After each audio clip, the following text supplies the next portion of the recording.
Eu não sei nem como pôr isso em palavras mais objetivas, mas, cara, eu não tenho fidelidade nenhuma com ambiente desktop, essas paradas assim, sabe? Eu acho que é o único projeto com quem eu tenho uma certa, assim, uma parada emocional é o Debian. O É, Debian, como solução, é uma parada que quando eu não estou usando o Debian, tipo essa semana mesmo, eu caí na besteira de tentar usar o Arch Linux porque eu queria usar o Gnome 45. Instalei o Arch Linux na minha máquina de trabalho, eu fiz exatamente a merda que eu acabei de falar.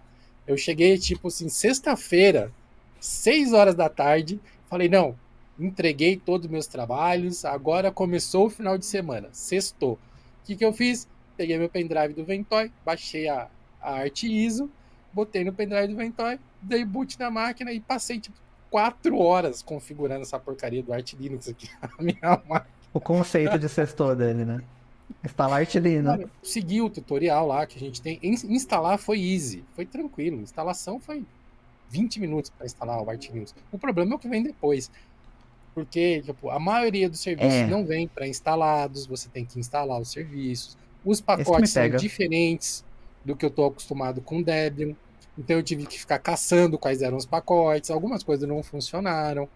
Eu descobri, comparando, que por algum motivo que eu não sei explicar, e não foi só eu que percebi isso, um moderador lá do fórum, um Kairan, que também testou o Arch Linux recentemente, ele chegou na mesma conclusão que eu, que o Arch Linux não tá tão rápido quanto o Debian 12.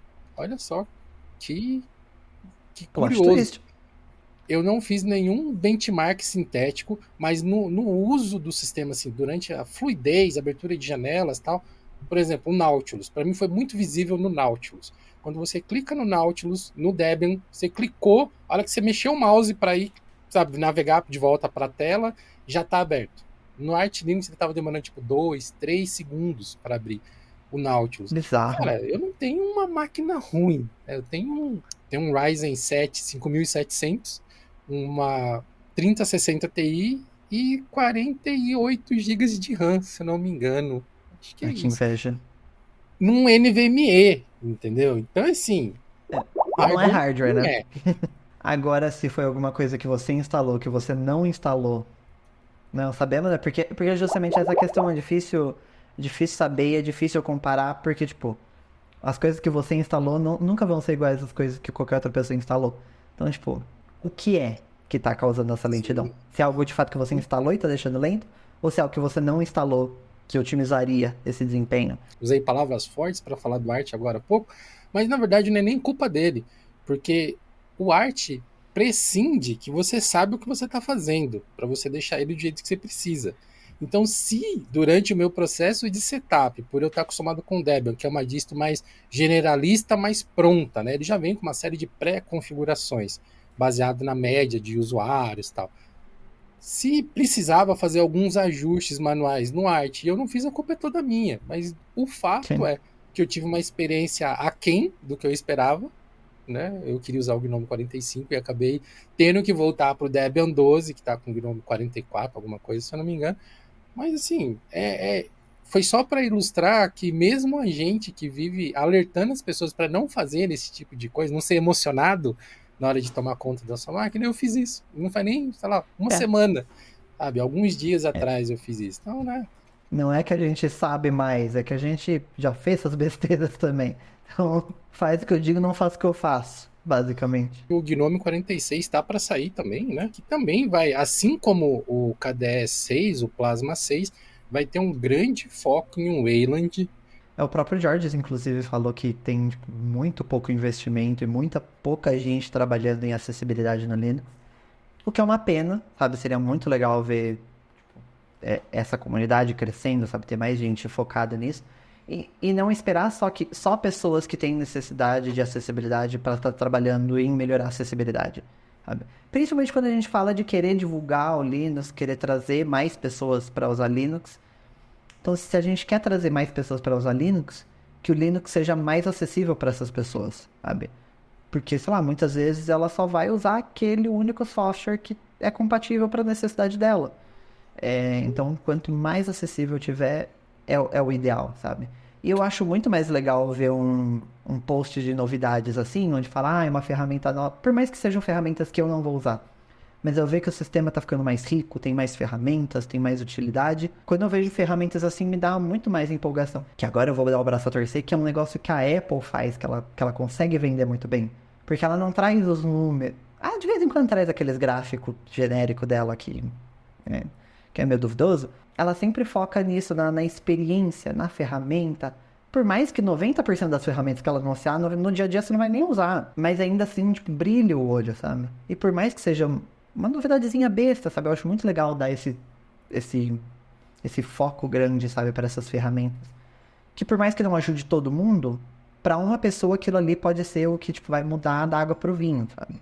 Que agora ela finalmente Sim. vai conseguir ler um texto sem se distrair, sabe? Ótimo. Muito a favor de todas essas coisas que tornam a utilização das ferramentas mais humana, mais agradável. Uhum. E principalmente para pessoas que têm necessidades diferenciadas, né? Eu não é muito o escopo do tipo de discussão que a gente costuma ter aqui no Diocast, dos nossos conteúdos, mas eu concordo plenamente contigo que a acessibilidade, não só no Linux, mas em diversos outros sistemas operacionais, é uma parada muito negligenciada. É lógico, quando a gente fala de projetos de software livre, não basta ter a necessidade, tem que ter recurso, tem que ter pessoas para desenvolverem essas Sim, coisas. sim. Eu já vi pelas lives do George lá do Gnome, que no Gnome 46 vai ter muitas novidades relacionadas com acessibilidade por conta daquele financiamento lá que eles receberam, né, aquele fundo que eles tiveram acesso. Então tem muita coisa de acessibilidade que vai ganhar muita velocidade. Isso é fantástico, isso é, meu, que ótimo que eles puderam usar uma parte dessa verba para isso, porque vai beneficiar muitas pessoas. Meu, Uhum.